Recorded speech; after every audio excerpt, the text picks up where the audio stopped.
sua questão, não deixe de participar.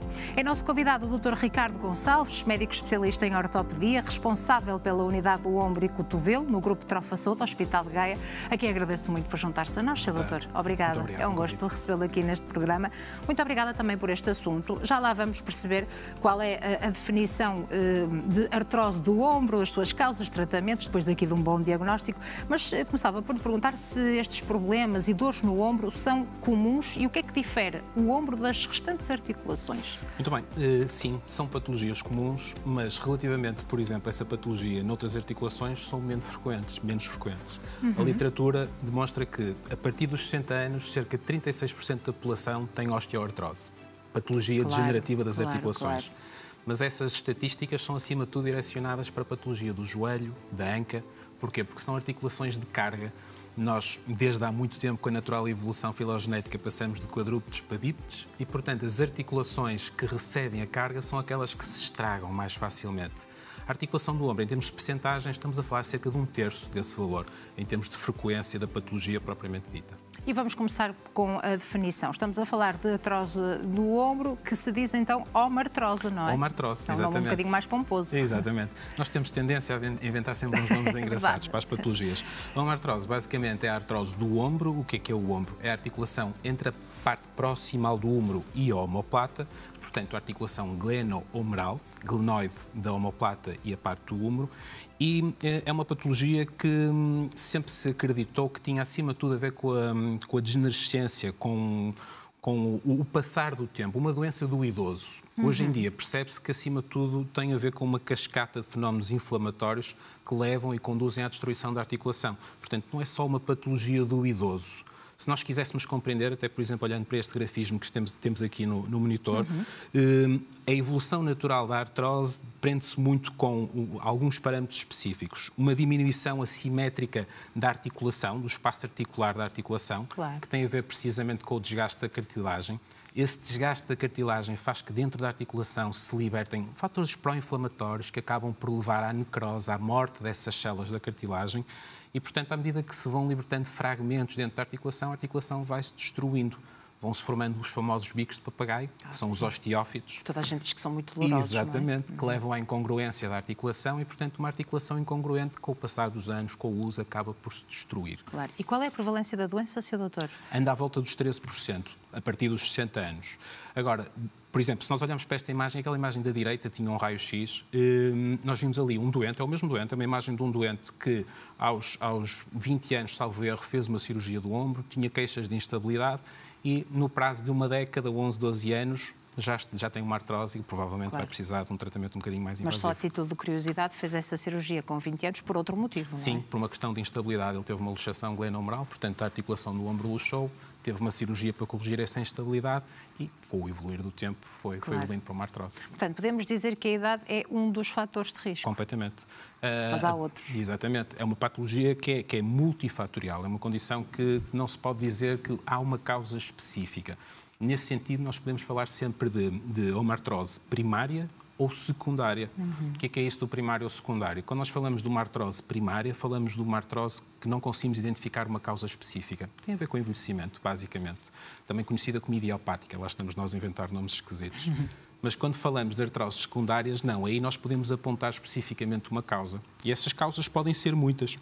Desde causas metabólicas, por exemplo, a hiperglicemia, os diabéticos, causas traumáticas, a própria anatomia pode levar a isso, ou então até patologia inflamatória. As pessoas às vezes não têm em conta, por exemplo, a artrite reumatoide, o lúpus eritematoso sistémico, a gota, que é uma patologia muito frequente em Portugal, infelizmente, a espondilite anquilosante, são tudo patologias inflamatórias que podem levar à destruição da articulação e ao aparecimento de uma artrose do ombro, a tal omartrose. E em relação aos fatores com movimentos repetitivos, por exemplo? Precisamente. Estamos a falar então de fatores biomecânicos e é a velha teoria do quem mais usa, mais gasta. Claro. Porque é que os atletas de alta competição são muito propensos a mais lesões e a um desgaste precoce da articulação? Precisamente pela sobrecarga mecânica. Modalidades, então, tal e qual. Por exemplo, no que diz respeito ao ombro, estamos a falar de modalidades que utilizam o ombro acima de tudo, acima da articulação do ombro, acima dos 90 graus. Claro. Os atletas de vôlei, basquete, handball, coisas que utilizam a articulação acima dos 90 graus. Claro, nesse caso têm que ter uma maior atenção, não é? Com certeza a prevenção, a estabilização muscular, tudo isso hoje em dia é pensado, é multifatorial e as próprias equipas investem muito nisso para prevenirem as lesões, como é óbvio. E falamos aqui de um sintoma que será um sintoma de alerta, que são essas típicas dores, não é? Mas há outros? Há outros, exatamente. Acima de tudo, o primeiro sintoma que chama a atenção do doente é precisamente a dor. E tem uma dor muito característica, que é uma dor mecânica, ou seja, é uma dor que agrava com o movimento da articulação e melhora com o repouso. Ao contrário, por exemplo, nas patologias inflamatórias, em que nós temos uma dor que, por exemplo, durante a noite agrava com o repouso e o próprio movimento a pode melhorar. Portanto, isso é uma coisa que nos ajuda a fazer o diagnóstico. Para além da dor, temos também uma coisa que é a rigidez matinal, muito típica na artrose. E é uma rigidez habitualmente de curta duração. Os doentes dizem muito, doutor, eu não consigo mexer, mas eu depois dou aqui um jeitinho fácil e lá começo a andar e a fazer a minha vida. Típico. Outra coisa muito típica na artrose do ombro é a crepitação, o estalar, o crepitar da articulação.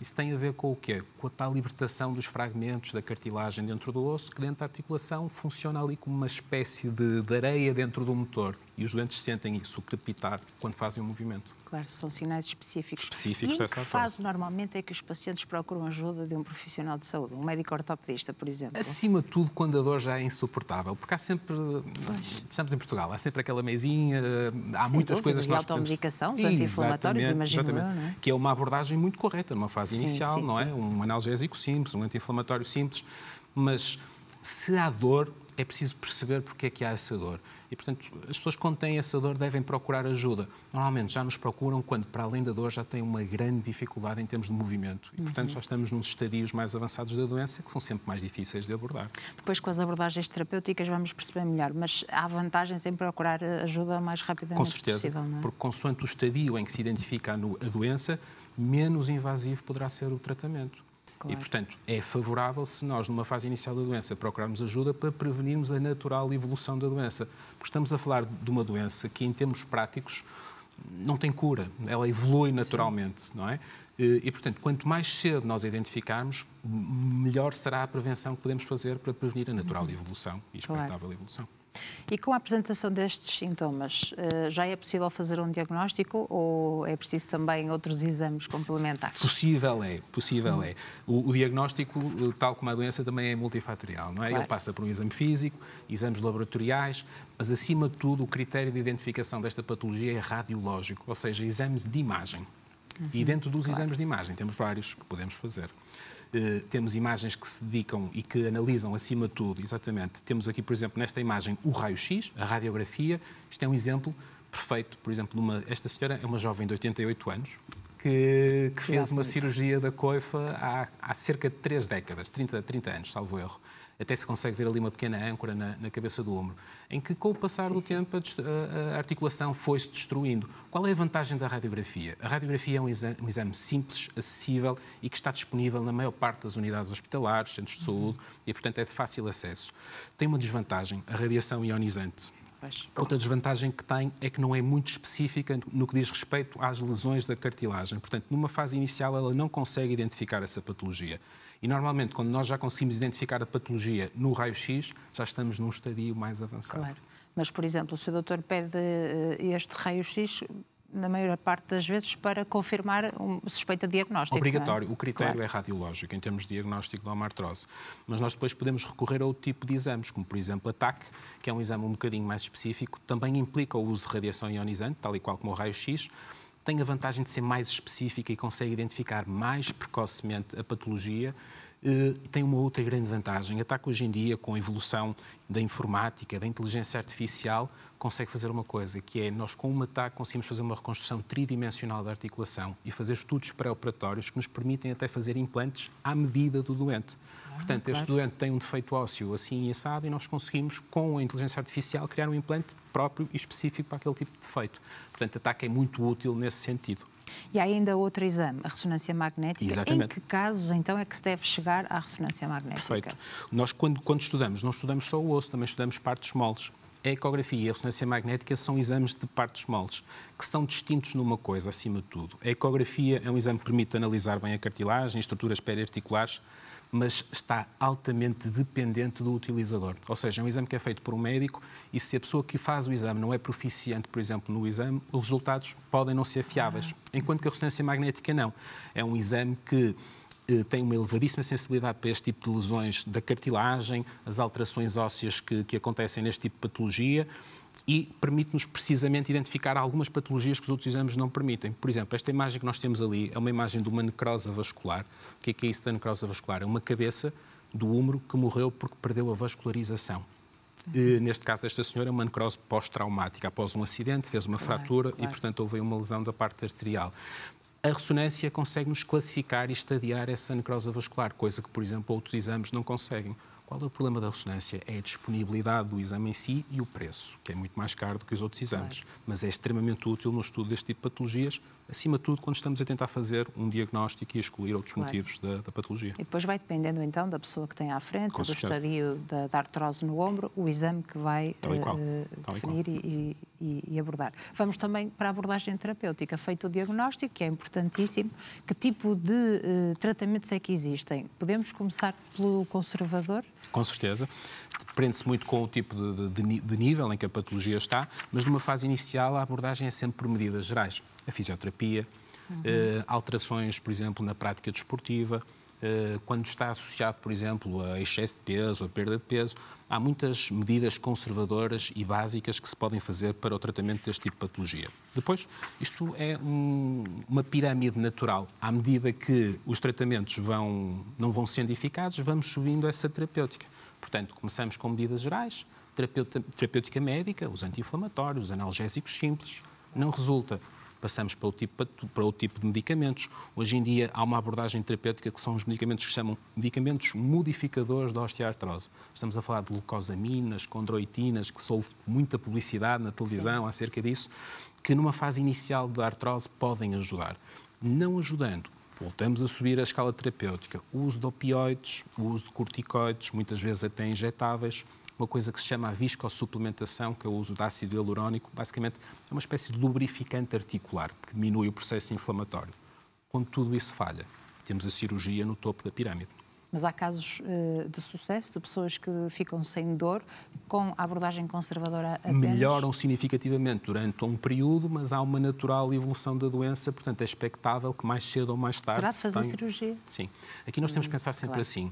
Os implantes, por exemplo, quando se pensa numa prótese, os implantes são estruturas metálicas, são estruturas mecânicas que têm um normal desgaste com o uso. Portanto, um implante não é expectável durar para sempre. Tem uma validade, uma vida útil. Claro. Quanto mais tarde nós pudermos fazer essa cirurgia, menor a probabilidade de ser necessário fazer uma revisão desse implante. Portanto, todas estas abordagens conservadoras têm como objetivo ganhar tempo até à necessidade da cirurgia.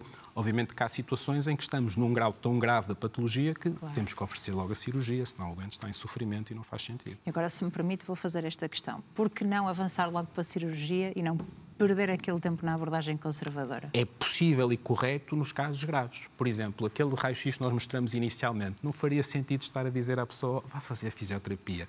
Já sabemos à partida que não vai melhorar. Portanto, nesses casos, diretamente para a opção cirúrgica. Claro. E em que consiste este tratamento cirúrgico? O tratamento cirúrgico, existem vários tratamentos cirúrgicos.